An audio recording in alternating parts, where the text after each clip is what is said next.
Well, good morning, schools in Woolton Hill. That's St Thomas's and Woolton Hill Junior School. I hear that there's been an awful lot of steps taken. And so that I get it right, I hear there are 10,744,271 steps taken so far on your big journey from this country to Uganda. And at the moment, with only 2 million to go, you're in South Sudan. Well, in an imaginary sort of way. And I wanted to just offer you 3 visual aids to remind you why it's so important that we care for and think of other people in another place across the world. The first one is this lunchbox. You've seen it before because I've shown it at your schools. And the children take these to school for lunch. And they don't have a special lunch, they only have leftovers. And they put that in the bottom. And they may have some rice or some potatoes. And then they put the middle lid on. And if they've got any fruit left at home, maybe some bananas or some pineapple, they pop it in there. But this lunchbox only costs 75 pence. And some families can afford it and some families can't. And it just reminds me that what is inside this 75 pence is very, very important, because a child who goes to school all day without any lunch will find it very difficult to learn. So I think it's good to be reminded, for me particularly, that some children need our support and love.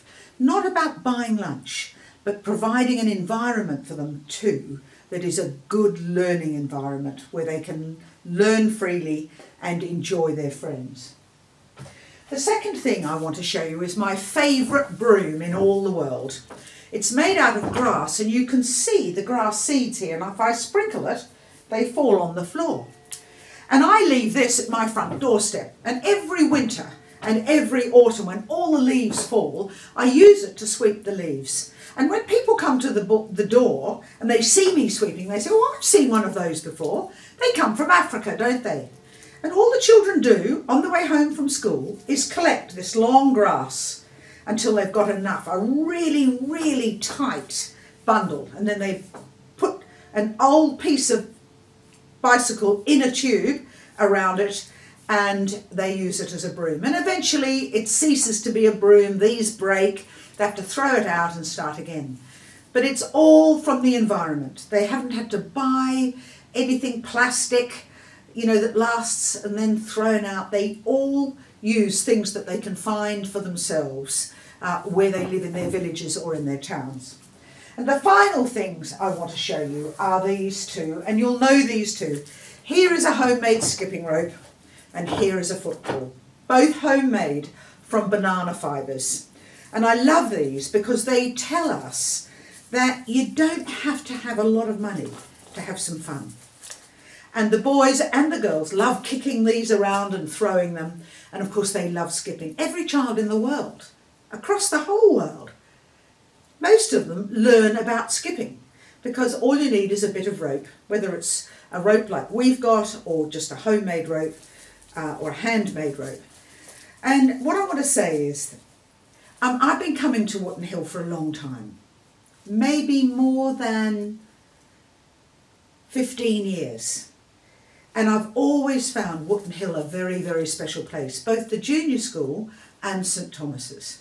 So from the bottom of this, my heart, I want to say thank you. Thank you for every step you've taken. When you get to be grown up and old and grey like me, you'll remember that the first step is a step of a journey. And you only have to take the first one. And your 10,721 steps so far is a fantastic thing. So I'm going to say to you, well done, really well done, every single one of you. And happy, happy Easter. And maybe in the summer term, I can come and see you and say thank you face to face. But for now, it's goodbye, happy Easter, and thank you.